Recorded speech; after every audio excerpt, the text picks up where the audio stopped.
Taxonomía del agente etiológico de la malaria.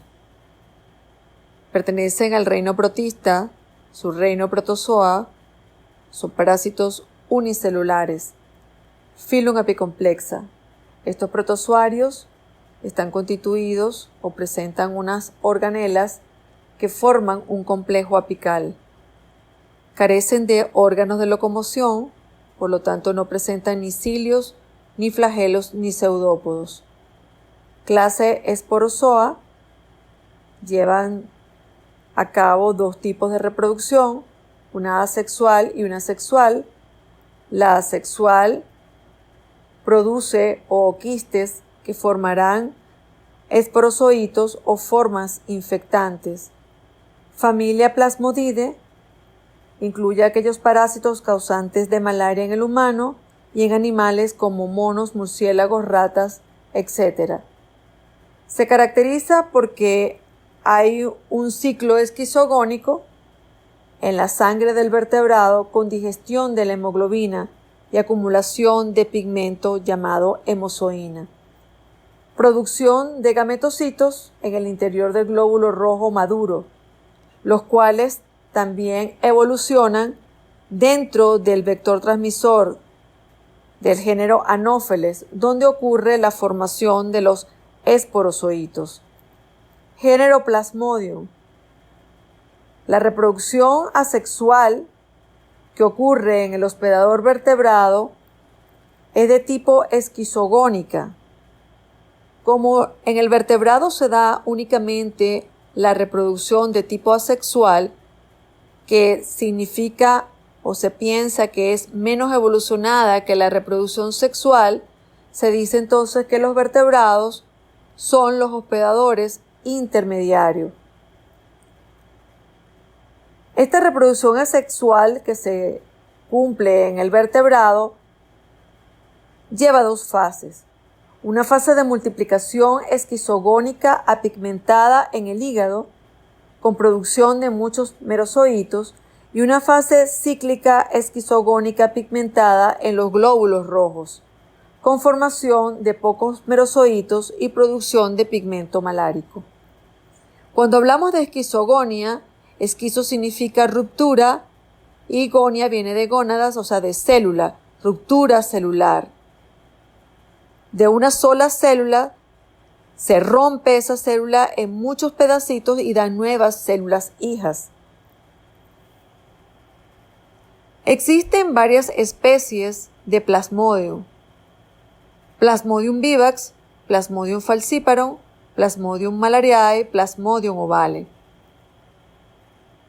La distribución o el porcentaje de frecuencia es el siguiente: Plasmodium vivax 84%, Plasmodium falciparum 14%, Plasmodium malariae 1%, siendo más frecuente Plasmodium vivax y menos frecuente malariae. En nuestro país no existe la especie Plasmodium ovale.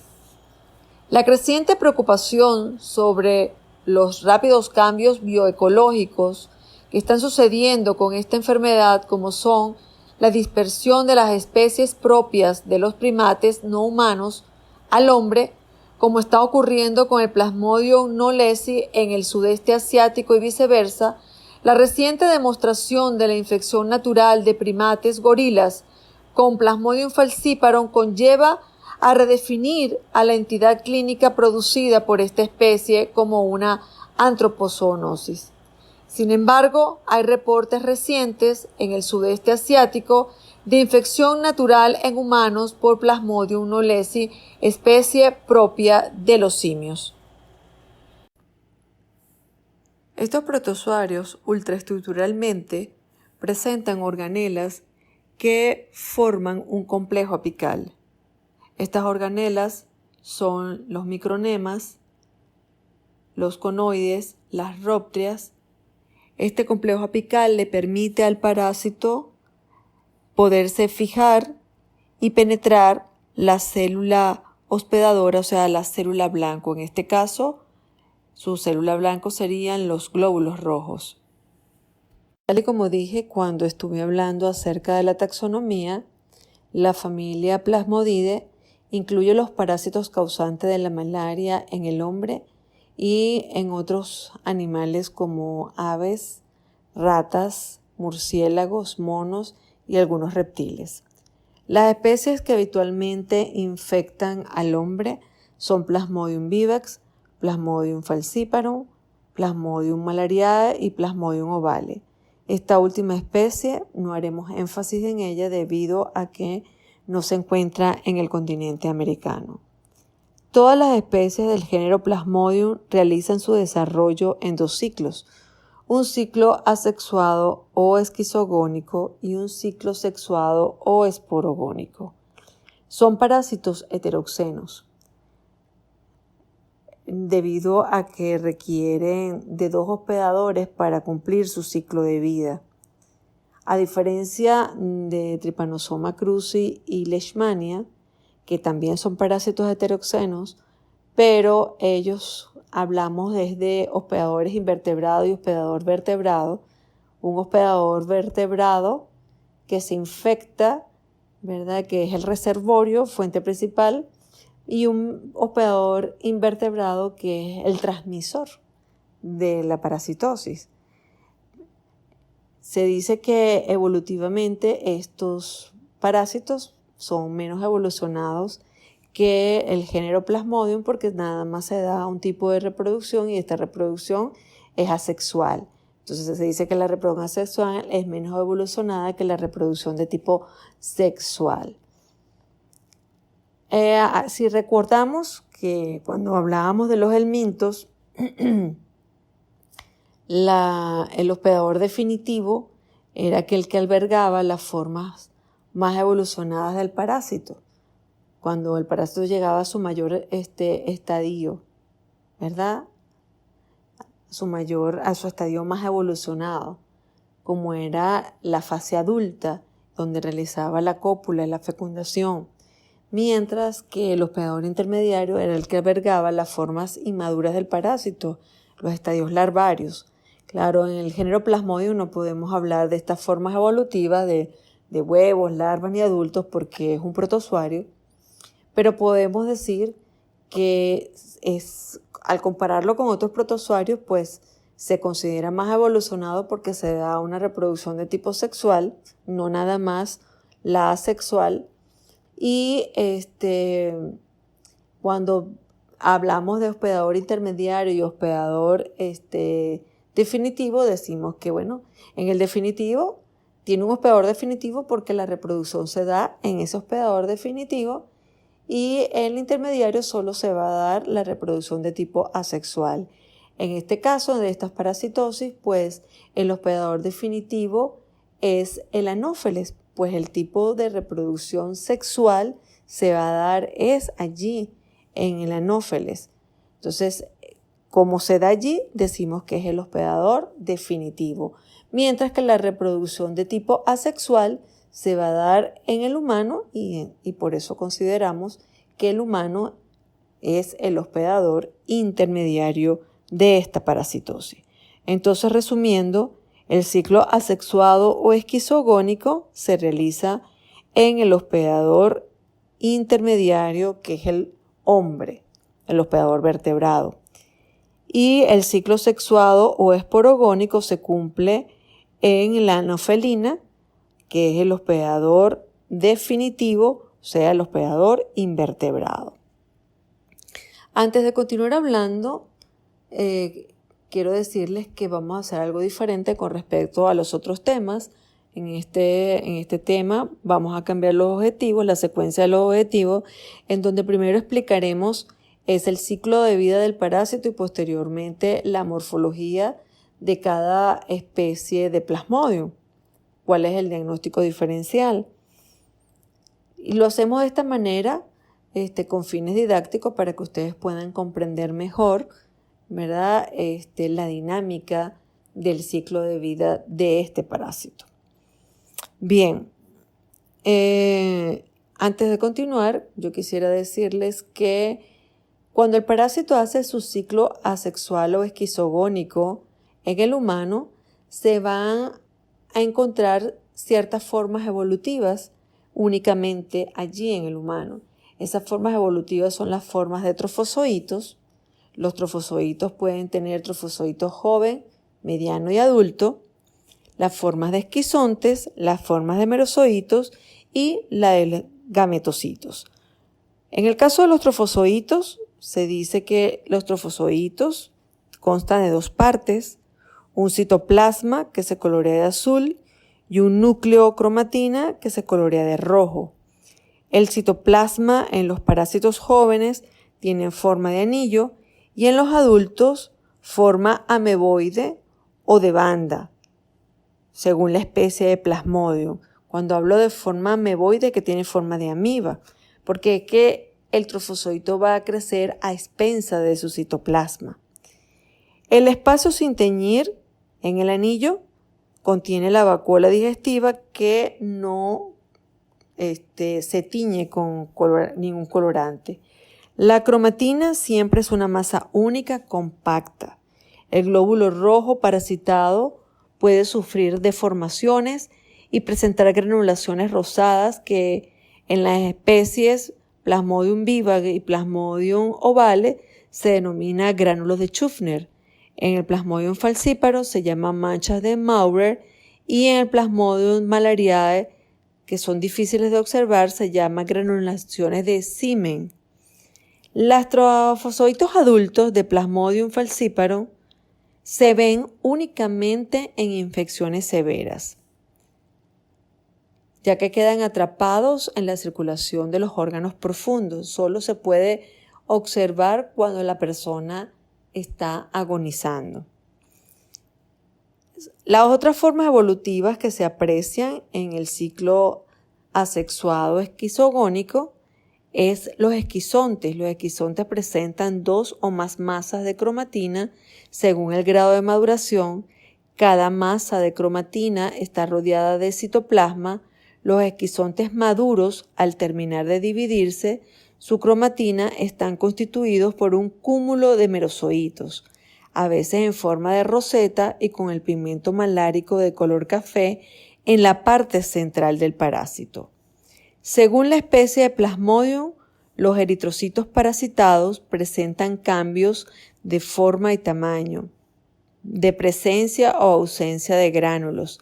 En infecciones por Plasmodium falciparum solo se observan los esquizontes circulantes cuando los casos son muy graves, o sea, cuando el paciente está igualmente agonizando. Los merozoitos. Los merozoitos salen de los esquizontes maduros, tanto del esquizonte hepático como del esquizonte eritrocítico.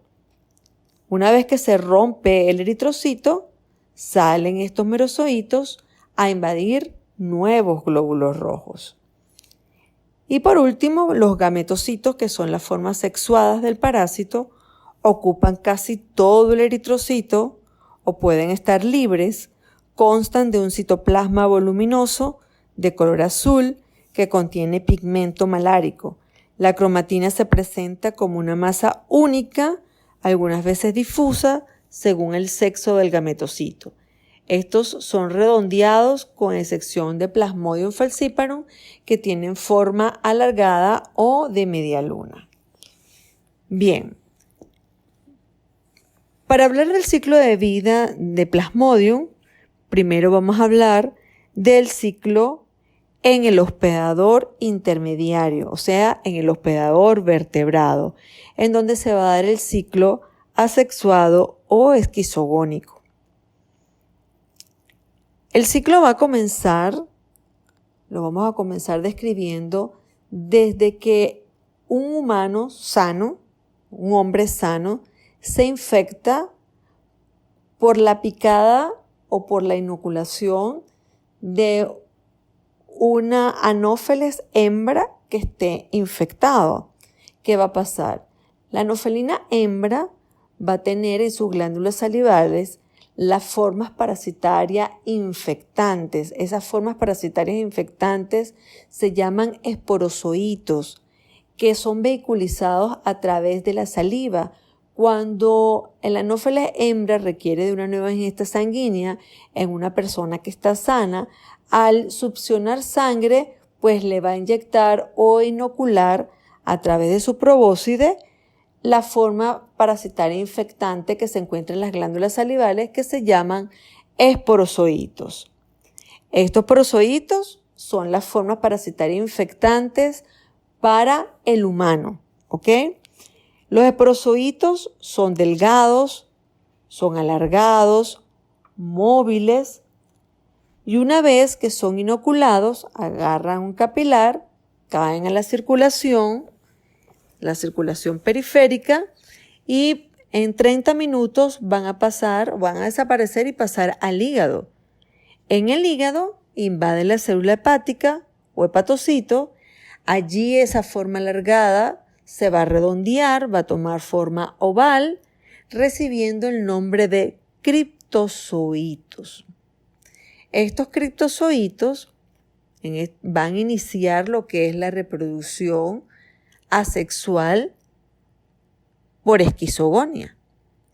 Entonces, esa célula, ese parásito, que es uno solo, el criptozoito, va a presentar ruptura y se va a romper muchísimas veces. Millones de fragmentos van a salir de allí y cada fragmento va a constituir un parásito. La esquizogonia que se da allí en el hepatocito se va a llamar esquizogonia preeritrocítica. Por lo tanto, esa fase del ciclo o ciclo asexuado esquizogónico se va a dar dos fases de ese ciclo, una fase preeritrocítica y una fase eritrocítica. La fase preeritrocítica es la que se da antes de llegar al glóbulo rojo, por supuesto, que es a nivel del hígado, ¿ok? Entonces, eso va a tener una duración variable dependiendo la especie de Plasmodium. Se dice que es de 6 días para Plasmodium falciparum, 8 días para Plasmodium vivax y 13 días para Plasmodium malariae. Allí los esquizontes que se forman en el hepatocito dan lugar posteriormente a millares de merozoitos. Este esquizonte posteriormente se rompe, salen los merozoitos, van a la circulación e invaden los glóbulos rojos, dando inicio a la segunda fase del ciclo asexuado o esquizogónico, que sería la fase eritrocítica. ¿Por qué? Porque ya el parásito está dentro del glóbulo rojo, ¿ok? Entonces, hace muchos años se pensaba que las recaídas ocurrían porque una vez que llegaba el parásito al glóbulo rojo, se regresaba de nuevo al hígado y empezaba de nuevo la reproducción. A continuación hablaremos de la segunda parte del ciclo de vida del género Plasmodium, que sería el ciclo sexuado esporogónico, el cual ocurre en el hospedador definitivo, que es el mosquito del género Anopheles. Cuando la hembra del Anopheles requiere una nueva ingesta sanguínea, se alimenta de un hospedador vertebrado infectado con Plasmodium, va a retirar las formas evolutivas circulantes resultado del ciclo eritrocítico del parásito, en donde va a ocurrir lo siguiente. En el caso del Plasmodium falciparum, lo que va a estar en sangre periférica circulando son las formas de trofozoito y la forma de gametocito, ya que el resto de las formas evolutivas quedan atrapadas en los capilares de los órganos profundos y solo pueden evidenciarse en la sangre periférica cuando el paciente está grave. Y el resto de las especies de Plasmodium, pues van a estar todas las formas evolutivas circulando: trofozoito joven, mediano, adulto, esquizonte presementado, esquizonte sementado y gametocitos. Las formas asexuadas, una vez que son ingeridas, son destruidas en el estómago del mosquito y solamente evolucionan en él la forma sexuada, o sea, los gametocitos, los cuales Salen del glóbulo rojo y continúan su desarrollo. Eso se llama gametogonia. Los microgametocitos comienzan a dividir su núcleo en 8 a 12 porciones y en su superficie se forman unas largas estructuras citoplasmáticas. Cada porción del núcleo se aloja en cada una de estas estructuras que son móviles y se separan de la masa residual del citoplasma, formándose de esta manera los microgametos. Este fenómeno de separación ocurre a las 10-12 minutos después de la ingestión sanguínea de la hembra y se denomina exflagelación. El macrogameto también madura presentándose dos cuerpos pequeños en su superficie que se presume deriven del núcleo, no tiene movimiento y recibe el nombre de macrogameto. Una vez que ocurre la exflagelación del microgameto, esa expansión citoplasmática fecunda al macrogameto, ocurre una fertilización formándose un huevo o cigoto, el cual varias horas después va a tener movimiento, se alarga y recibe el nombre de ooquineto u oocineto. Este va a penetrar la pared del estómago del mosquito y se aloja entre el epitelio y la membrana peritrófica del estómago del mosquito, donde se enquista y va a formar un ooquiste.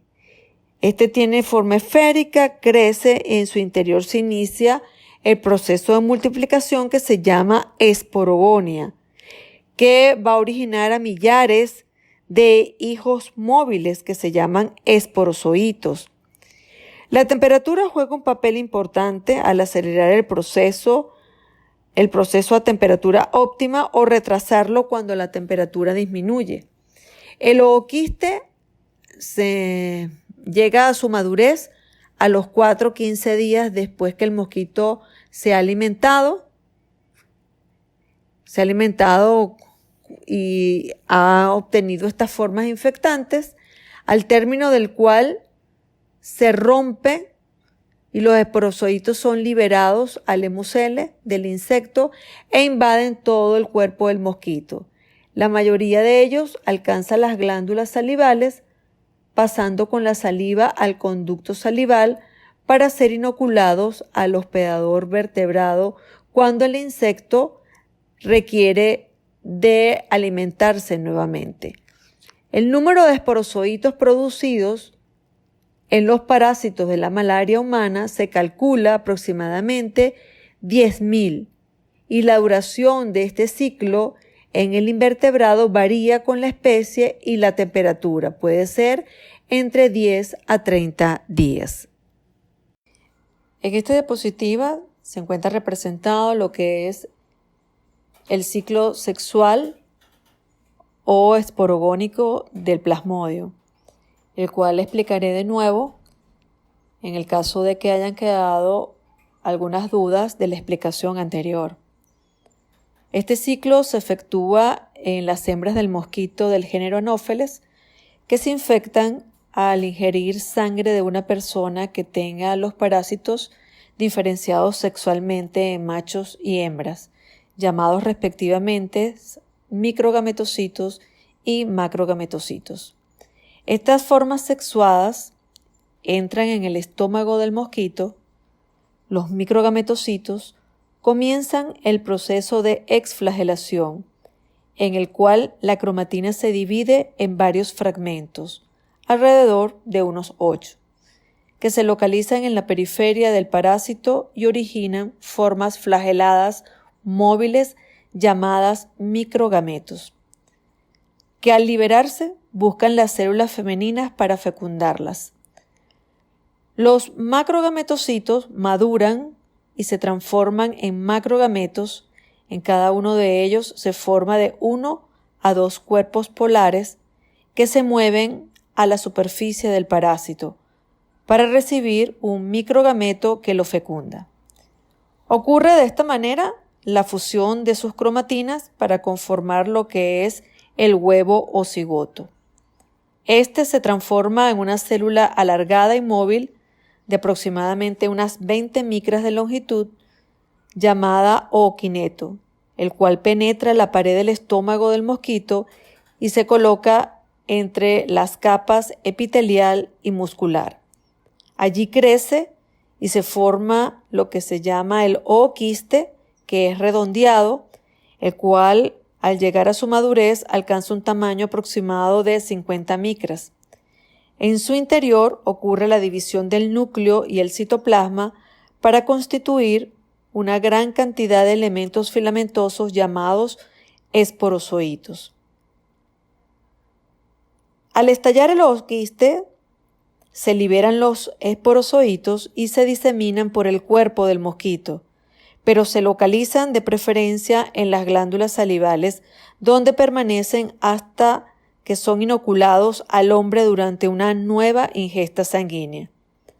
La duración del ciclo en el mosquito varía entre 7 y 14 días según la especie de Plasmodium.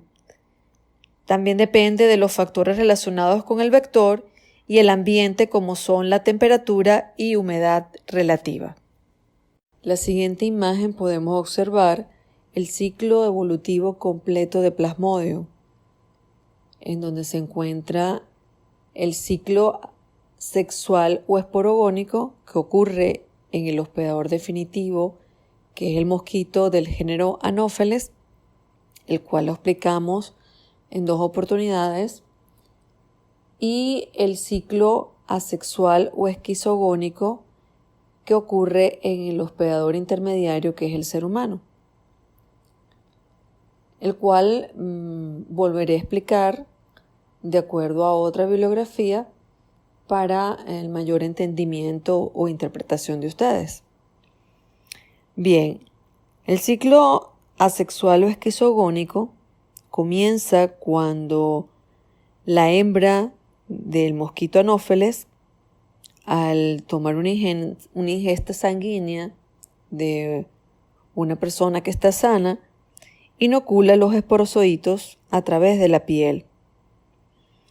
Estas formas parasitarias son fusiformes, móviles, las cuales pasan rápidamente a la circulación, donde permanecen alrededor de unos 30 minutos. Posteriormente van a invadir los hepatocitos y allí va a comenzar con la primera etapa del ciclo asexual o esquizogónico. ¿Por qué digo primera etapa? Porque este ciclo va a tener 2 fases o 2 etapas. Una etapa preeritrocítica que ocurre antes de que penetre en el glóbulo rojo y una etapa eritrocítica cuando el parásito invade los glóbulos rojos. Esta primera etapa preeritrocítica se inicia con la penetración del esporozoito a los hepatocitos. Dentro de cada hepatocito parasitado se forma un esquizonte tisular constituido por muchos núcleos con su correspondiente citoplasma.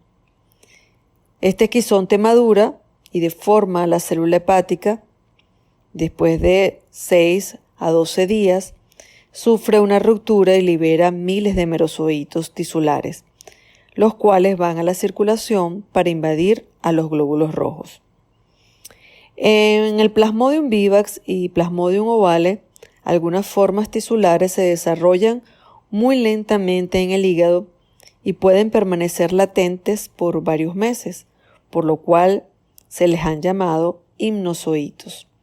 Cuando estos salen tardíamente a la circulación, producen las recaídas. Esto no sucede con Plasmodium falciparum y Plasmodium malariae. El número de merozoitos en el esquizonte preeritrocítico se ha calculado de la manera siguiente. Plasmodium malariae produce 2.000, Plasmodium vivax 10.000, Plasmodium ovale 15.000 y Plasmodium falciparum 30.000. Posteriormente, al salir estos merozoitos del esquizonte que se encuentra en la célula hepática, va a caer a la circulación y va a invadir los glóbulos rojos y ahí se va a iniciar la segunda etapa que se llama la etapa eritrocítica. Entonces, los merozoitos procedente de los esquizontes tisulares invaden los glóbulos rojos, en donde toman inicialmente una forma de anillos denominados trofozoitos. Estos trofozoitos van a madurar, van a crecer a expensa de su citoplasma, adquieren una configuración irregular. Ellos utilizan la hemoglobina para su nutrición, aprovechando la globina de la célula, de la cual queda como producto residual el pigmento malárico o hemozoína, que aparece en el protoplasma del parásito como acúmulos de color café oscuro. Al dividir su cromatina, se constituye el esquizonte que madura y forma una roseta, llamado así por la distribución de los fragmentos de cromatina, el citoplasma y el pigmento malárico. Plasmodium falciparum realiza la formación de esquizontes en los glóbulos rojos adheridos a las paredes de los capilares viscerales, o sea, la circulación profunda. El esquizonte maduro, al romper el eritrocito, libera un número de merozoitos, de acuerdo a la especie de Plasmodium. La liberación de merozoitos ocurre cada 36 a 48 horas para Plasmodium falciparum, 48 horas para Plasmodium vivax y Plasmodium ovale y 72 horas para Plasmodium malariae. Cada una de estas formas del parásito invaden un nuevo glóbulo rojo y da comienzo a otro ciclo eritrocítico. Algunos merozoitos, al parecer, tienen una determinación genética para constituir los elementos sexuados del parásito, o sea, el sexo masculino y el sexo femenino, es decir, los gametocitos, que circulan como formas infectantes para los mosquitos y no producen sintomatología en el hombre. Estos gametocitos no llevan a reactivación de la infección humana, sino son ingeridos por los mosquitos, desaparecen espontáneamente en la sangre. En Plasmodium falciparum, los gametocitos aparecen en la sangre circulante en unas 1 a 3 semanas después de haber parasitemia asexuada y permanecen de 4 a 6 semanas después de terminada. En Plasmodium vivax aparecen y desaparecen junto con las formas asexuadas. Cuando hablamos de entidad clínica, estamos hablando de enfermedad, como ya lo hemos dicho en clases anteriores. Si nosotros les preguntamos cuál es la entidad clínica que causa el parásito del género Plasmodium, ustedes dirían malaria o paludismo. Igualmente, si les preguntamos cuál es la enfermedad que causa el Plasmodium, ustedes dirían malaria o paludismo. Lo más característico de la sintomatología que causa este parásito es que se produce un cuadro febril, las crisis febriles o paroxismos febriles, que van a depender de que se cumpla, cada vez que se cumpla un ciclo esquizogónico. ¿Por qué? Cada vez que ocurre un ciclo esquizogónico y finaliza, hay una hemólisis, una ruptura del glóbulo rojo, liberándose a la circulación diferentes sustancias que son tóxicas, parásitos y pigmento malárico que van a estimular al hipotálamo, produciéndose la correspondiente hipertermia, o sea, la fiebre. Estas crisis febriles, por lo general, existen irregularidades asíncronas de la esquizogonia eritrocítica. Existe igualmente una irregularidad febril que se corrige cuando se sincronicen esos ciclos. El ciclo del eritrocito, cuando está infectado con Plasmodium falciparum, es menos sincronizado que los demás y pudiera estar produciéndose esas esquizogonias cada 36 a 48 horas. O sea que En cada tercer día va a producirse un paroxismo febril, o sea, fiebre. Muchas veces podría esta fiebre con frecuencia ser irregular, hasta diaria en algunas oportunidades, confundiéndose el diagnóstico clínico. Pero por lo general, en Plasmodium falciparum, las fiebres van a ocurrir cada 36 a 48 horas. Entonces, la entidad clínica que causa esta especie de Plasmodium sería la fiebre terciana maligna. Entonces, hablamos de terciana porque cada 3 días se va a producir fiebre, pero como lo dije anteriormente, es irregular. Puede ser cada 36, cada 48, cuando se dé el paroxismo febril. Y se dice que es maligna porque el cuadro es más aparatoso, son más severos, el paciente puede presentar malaria cerebral y agonizar. En cuanto a Plasmodium vivax, las fiebres o las crisis se repiten cada tercer día, o sea, cada 48 horas, y la entidad clínica se denomina fiebre terciana benigna. Terciana ya lo sabemos por qué, porque es cada 3 días, y benigna porque su sintomatología es más benigna en comparación con la especie falciparum.